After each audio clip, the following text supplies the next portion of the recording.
Excellencies, ladies and gentlemen, very good afternoon. My name is Abdinasir Yusuf, and I'm a peacebuilding practitioner from Somalia and the Deputy Executive Director of the Puntland Development and Research Centre, one of Interpeace's oldest partners in Somalia, fostering peace and good governance in my region.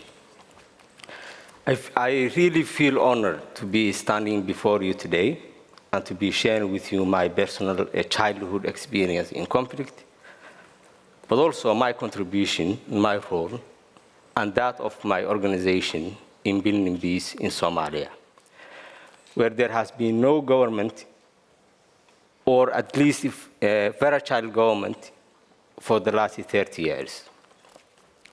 So I will start with my personal childhood experience in conflict. Then I will share with you my contribution and a story that I really want to share with you and I feel will resonate with you all.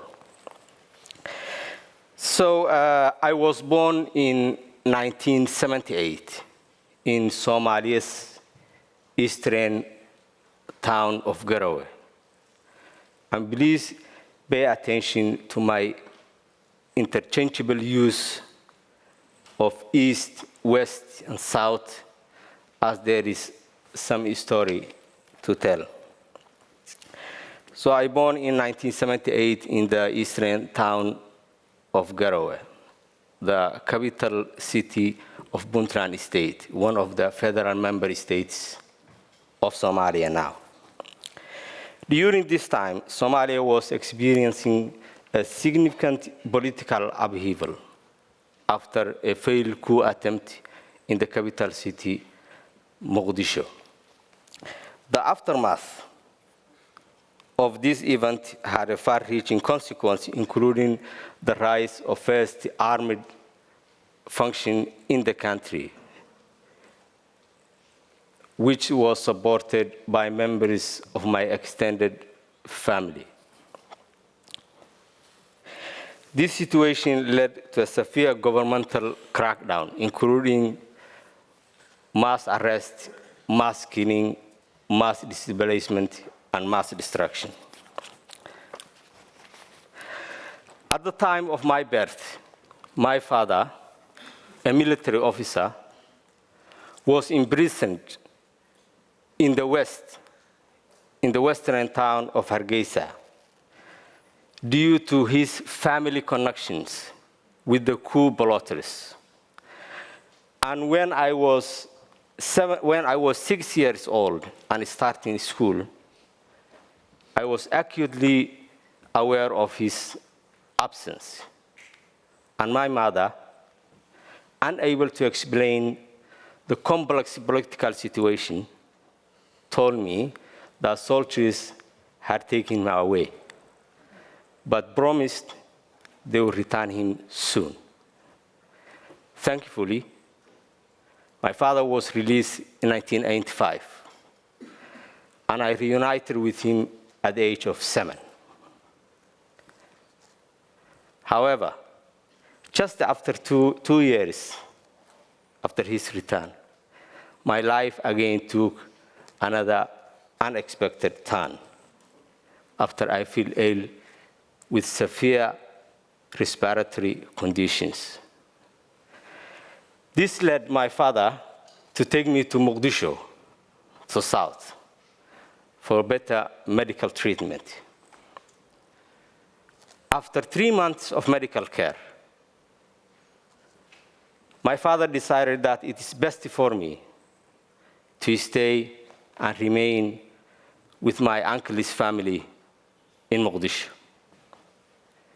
This separation marked the new beginning in my life, a beginning without my immediate family and without my childhood friends. The outbreak of the Gulf War in 1990 has forced my uncle to return unprepared from Kuwait when he was working. This situation later worsened with the collapse of the Somali government in January 1991, plunging our family and the entire city into chaos. My uncle was injured and stuck in Mogadishu when the rest of us fled south to Kismayo, then to Doble near Kenya border, and eventually back in Kismayo, reuniting with my injured uncle in Kismayo. Even though we avoided direct captivity, yet our sense of security was fragile. My family has undertook a journey, 8 days long journey on sea from Kismayo, the south, to Bandarbaila in the east. And during that harrowing journey, we suffered the loss of many loved ones to hunger and thirst.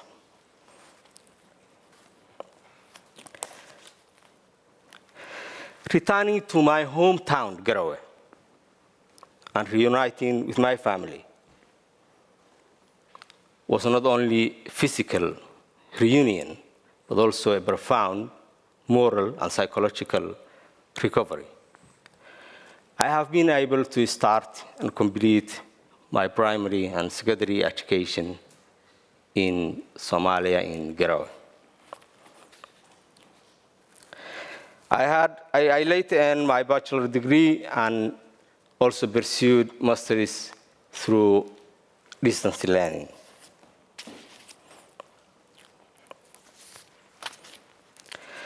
Then I embarked on a career in peacebuilding in 2005 when I joined PDRC. I started as a researcher, then I was promoted as the head of the mobile audiovisual unit. And my career later progressed to the head of programs and eventually to my current role as the Deputy Executive Director of PDRC.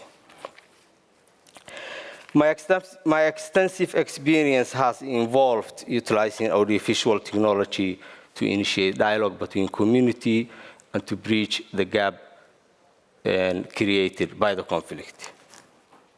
This approach has been instrumental in a number of mediation processes across Somalia, enabling communities to develop a shared understanding of how to overcome conflict challenges.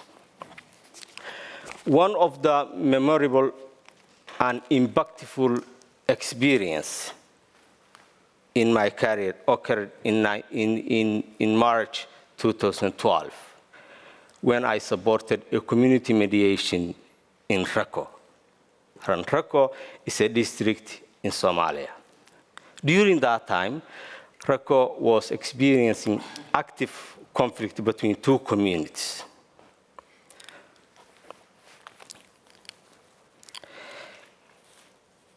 And that lost 53 people and resulted destruction and displacement. Despite this, the mediation process offered a flicker of hope, a shared desire to cease hostility and begin the healing journey.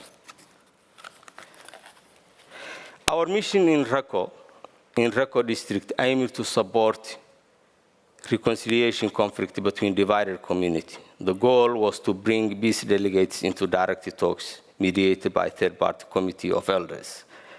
Our team, the mobile audio-visual unit team, provided logistical support, but also raised peace awareness using portable equipment like inflatable cinema and projectors to screen film and also facilitate discussions.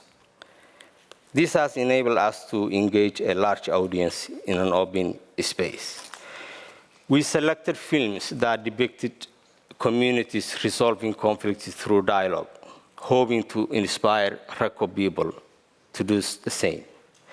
Our first screening saw a great turnout, demonstrating the power of visual storytelling in a place of high illiteracy rate and with limited access to information. After the film screening, something remarkable happened. Women at present from the community come to the stage, one after one, and recited powerful poems. These heartfelt expressions of their pain, loss, mixed with calls for peace, resonated deeply with everyone. The poems become a powerful tool in our campaign, and we share them with the other side of the conflict, fostering a competition for peace and opening lines of communication that was blocked by the conflict. When we first arrived at Raqqa, peace talks were deadlocked, but after 2 weeks of awareness raising, the atmosphere had changed. The mediation committee successfully brokered a peace agreement, and as we left, there was a sense of hope, sparked by the voice of women and the power of storytelling. This experience reinforced a crucial experience and a lesson. Peace building is not just negotiating peace, but about addressing the emotional aspect of conflict. By using cultural art and technology and amplifying the voice of those most affected, especially women, we made a real impact. Our mission was not just about resolving a conflict, it was about restoring hope and empowering community to heal and rebuild. My experience with conflict have shaped my resilience as a peace builder.